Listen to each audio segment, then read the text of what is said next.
Hello everyone, welcome to my channel. This is Lam here. I am going to show you how I made this beautiful painting of a bouquet. So I have some peacock pearl here, and then it's chromas metallic green, and then this is Artist Love's metallic leaf green, then that is Deco Art's festive green, then I have some Artist Love's gold, and this is Rich Espresso, then Aged Copper by Deco Art. Then I have Anita's Gold, Anita's Pearl White, and then Anita's Rose Metallic, and that's Chroma's Molten Metal Red. Then that is Master's Touch Roach, and Chroma's Molten Metal Purple, and then my favorite Fine Touch Deep Violet.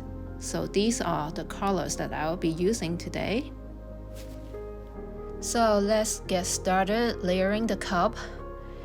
And I'm using kind of a small cup here because I'm only using half of the colors. I'm putting the purple, see this is deep violet first, and then the Chroma's Molten Metal Purple. See, I am doing the purple and red and pink in one cup and put it in the middle. And then I want to do the green and the brown around the side. That was my plan anyway. So I did the purple and then Chroma's Molten Metal Red and the rose metallic, and then white pearl before the gold because I don't want the pink to mix with the gold to make orange. I don't want orange this time. So, and I am actually putting a little bit of festive green in it just as a transition because the outer ring is going to have green, so I want the inside, the middle, to have a little bit of green. Okay, now I flip and let it come out. Look at all the pretty pink and purple and red and a little bit of gold. It's so pretty. So what I was planning on doing was white on color, which is I am going to put white in the middle and covering all the color, much like my previous video of the Art Nouveau garden, so that I can cover the color with white and then I would dig it up later. So that was the plan. But what I forgot was that this was the second painting of the day, and my previous painting using the same paint was a bloom. So when I mix up paint for the bloom, I usually mix it thin. Now I put the thin white on the thin color. It's not going to work. There's just not enough substance to support the white, so the white all sink into the color. Oh my gosh, what a mess. This was not what I had in mind, and I didn't know what to do at this point. So I decided to go ahead with the second cup anyway, with the peacock pearl, and then the molten metal green and metallic leaf green and festive green, then the espresso. Oh no, I put gold in it first. Okay. Yeah, now it's the espresso. Then the aged copper. At this point, I was just winging it. More gold in it. More festive green. I'm trying to fill up this cup. And back in my mind, I was still thinking, oh my gosh, what am I going to do with that big mess in the middle? But anyway, I'm going to pour this green cup, and I mix it first to make it dirty, and then pour. It's going to be a straight pour. I want all the colors to mix together. See, what I had in mind was kind of like a jungle kind of feel, you know. I had something in mind that is like rich and earthy with brown and green on the outside, and then all the flowery pink and red on the inside. And I don't know how it's going to work out now. Just putting more white down is the flow extender.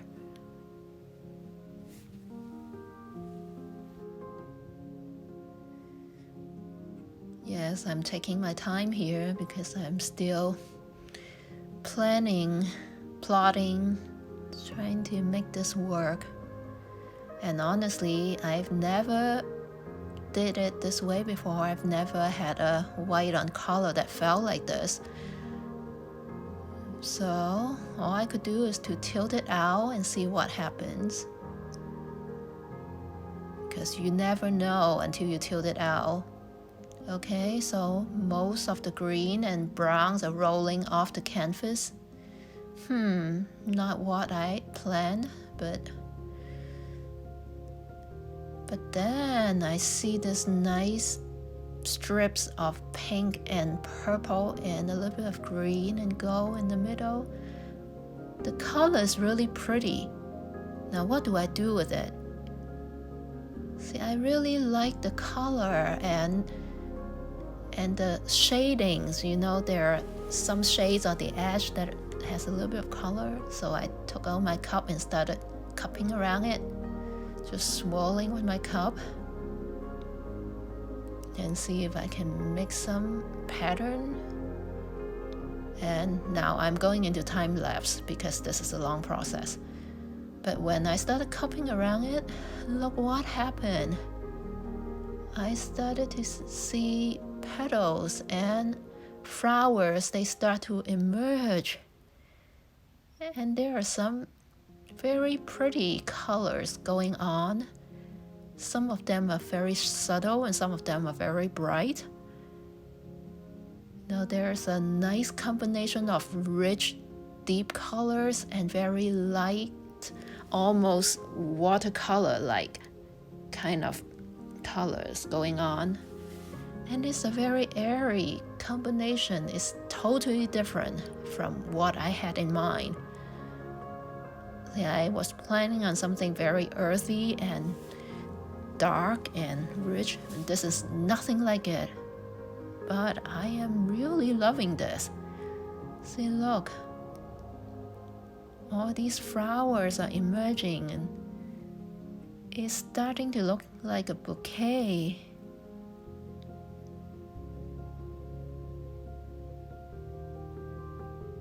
Oh, look at that.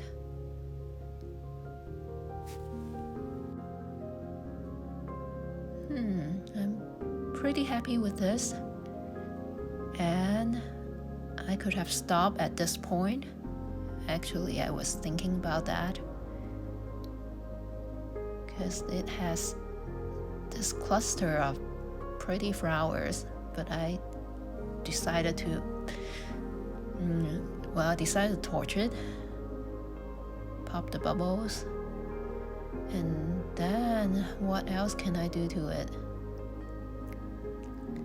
See, the shape and form is here and it's very pretty, and I could have just left it at that and be happy with it. But knowing me, I like to mess with details. So I started looking at the fine details of the picture. There are some little things that I could mess with. There are a few pieces that are disjointed. Some places that are too messy for me. Some of the places that might be a little bit murky.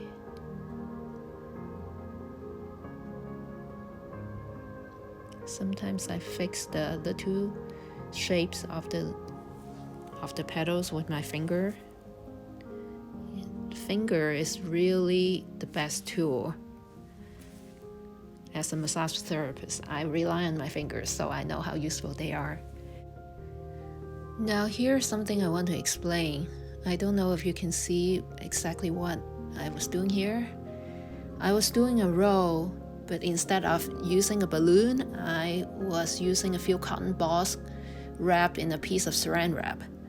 Because a balloon roll is for bigger areas, but when I want to do finer details like this, I find the cotton balls to be a lot more manageable because I can squeeze them to really small and get into those tight corners.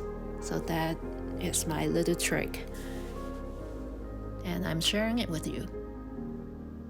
Now I take out my cup again and start taking out some colors up there, and it was a really soft color. And I really like the overall softness of this piece because most acrylic pours are very bright and vibrant, and I like to use the vibrant colors, but sometimes it's too much. It's like color overload. And this one, my plan was to have something, really dark, but it turns out to be so light, and I am really digging that. And I think I have discovered a new approach by accident. So instead of doing a full-on white-on color, I can just do partial like this, just cover parts of the colors with the white, and then I will have some really nice combination of bright, vibrant colors and soft colors. And look at the softness of, the outer ring of the bouquet. All those shadows of colors on white is almost like watercolor. And look at the white in the bouquet is so fresh, so springy, and I love that. Okay, I'm fixing the little corner there because I touched that by mistake. Then I'm just looking for ways to do more detail. But at this point, it's really inconsequential. I could have left it like this and be happy.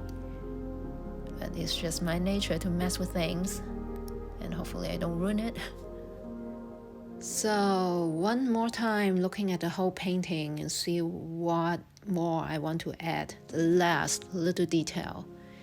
And I decided that one corner is too empty. I wanted to put something there.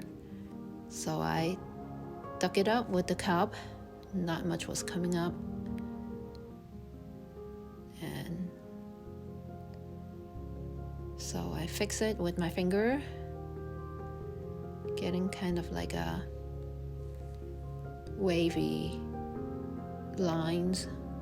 So I dip it with the finger and make it into more like a petal, and that's it. Torch the whole thing, it's done. So this is the final painting. I hope you like it. I think this is a perfect picture for spring, especially around Easter when all the flowers are blooming. Thank you very much for watching this video. I really appreciate your support. If you like this, please like, share, and subscribe to my channel, and so that I can put out more videos in the future. Thank you very much.